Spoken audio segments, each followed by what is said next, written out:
Who's up for 352? Anyone? This one is called the Insider 352. Basically just loving the shape, loving that defensive piece to it. The tester did use Real Sociedad, brought them up to third place in La Liga, into Champions League spots with 79 points. Only 8 points less than Real Madrid, so not too bad who were in first. So we're going to take a look at this with our three teams as usual of Liverpool and Aston Villa in the Premier League and our championship side of Ipswich Town. So with all that said, let's jump into the Premier League and see how they did. Well, right off the bat, Liverpool in first place is always a great place to find them. 10 points above Chelsea in second. 92 points is definitely a bit above where they usually are. 97 goals definitely as well. Aston Villa, though, in fifth. 68 points is less than what we usually see with them. And then 73 goals is not up to their usual. So we will quickly take a look at Liverpool's domestic cups. Out immediately in both the third round of the Carabao Cup 1-3 against Arsenal and the FA Cup third round 0-1 against Leicester. But an almost perfect run all the way up to the Europa League final, beating Bayer Leverkusen 1-0. So this was a good season for Liverpool. I won't say it was the best we've ever seen or even close to that, but 2 trophies is fantastic. 2 domestic cup awful showings. Whoa. Squad-wise, they do have some green, which is nice to see. 19 goals for Salah is the tops, interestingly enough. Usually they're at least in the 20s. 18 for Nunez, assists 16 for Robertson. Rafinha comes in with a 14. Szoboszlai has 14 as well. Average rating a 7.34 for Konate. Switching over to Aston Villa, doing a bit better of a job in the domestic cups. Carabao Cup 4th round this time around, 1-4 against Arsenal. That hurts. FA Cup 5th round though, 2-5 against Tottenham. And a fantastic run all the way up to the Europa Conference League final, unfortunately losing out to Eintracht Frankfurt 0-2. So overall, I would say this is less than the average season for Aston Villa. I mean, 5th place is not bad, but 68 points is not the greatest. Runners up at the Conference League, FA Cup, Carabao Cup, you really didn't show up. You should have won something at least. And that reflected in the squad. The greens are not there. But goals 25 for Ollie Watkins. You'd hope for upwards of around 30. But assists, you got only 11 for Alex Moreno, John McGinn, Ollie Watkins, and Douglas Luiz. So at least it's spread around a little. 10 for Diaby and Zaniolo. Average rating, though, Ollie Watkins with a 7.38. That's actually pretty high for them. Data hub for Liverpool, through and through attacking and dribbling in there, so not too bad defensively, usual.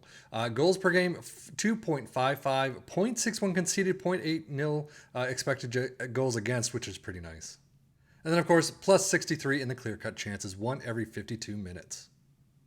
Aston Villa, non-penalty expected goals per 90 is nice, but everything else is just down from usual.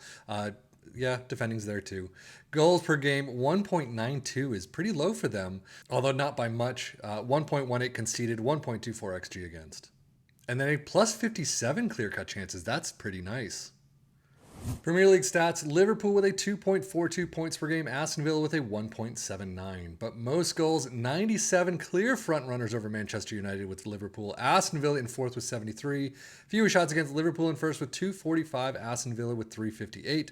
Most possession, Liverpool only with 51%. Most dribbles made, though, Liverpool in 1st with 756, Aston Villa in 3rd with 716. Most tackles won, Aston Villa do make the list with 872. And then most shots for Liverpool in 1st with 608, Aston Villa with 508. But now, how did our championship side of Ipswich Town do? 2nd place, not too bad at all, only 1 point down from league leaders Hull. 94 goals, though, is kind of low for them, but 98 points is pretty nice. Schedule-wise, they didn't go far, which isn't too unexpected. Carabao Cup 2nd round, 2-2 in penalties against Fulham, and then FA Cup 4th round against Nottingham Forest, 0-4. So overall, 2nd place, pretty nice, only 1 point away from being 1st place. That's not bad at all. FA Cup, Carabao Cup, you're not expected much, and you didn't really show. Squad-wise, you do have some in the green, just like Aston Villa, but 25 goals for Hurst, which is very nicely done. Assists-wise, you get, 15 for Wes Burns. Leif Davis, left. Nope, he's still there. He's not being played at all recently for some reason. But average rating is 7.26 for Hurst. Championship stats, Ipswich with 2.13 points per game. Most goals in 2nd with 94 to Norwich's 103. They're really low in this mark. That is one thing to note. But 2nd place for few shots against, 355. Most dribbles made in 3rd with 834, and most shots for in 2nd with 631. But now let's jump into this tactic itself. We have a sweeper, keeper, and defend is where we start. Ball playing defenders in defend all across that back line. 2 DMs in support. a winger in support on both sides, a CM in attack in the middle, an advanced forward in attack next to a complete forward in support.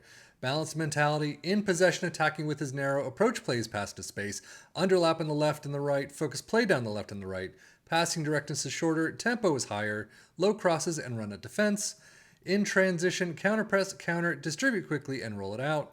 And then out of possession, a high press line of engagement, a much higher defensive line, trigger press much more often, prevent your goalkeeper distribution, get stuck in, step up more, and invite the crosses. But now how did it do for our three teams? I mean, it did well. I can't say it did poorly.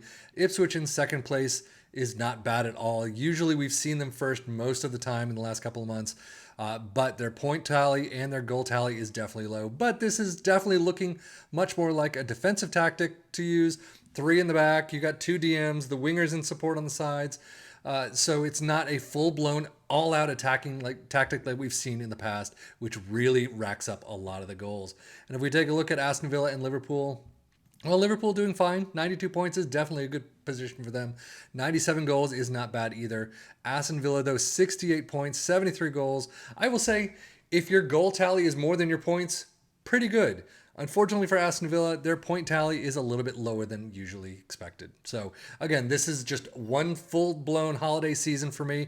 I am not taking control of anything. If you took control of this, did your own match shouts during matches, your own training transfers, things like that, you could probably do a much better job. But in this case, it wasn't bad. One to take a look at, one to start and kind of mold your players into this shape and get transfers in that for the players that just don't get in. But that is it for me, Seffian FM, for the Football Manager blog channel, saying thank you as always for watching. Take care and enjoy.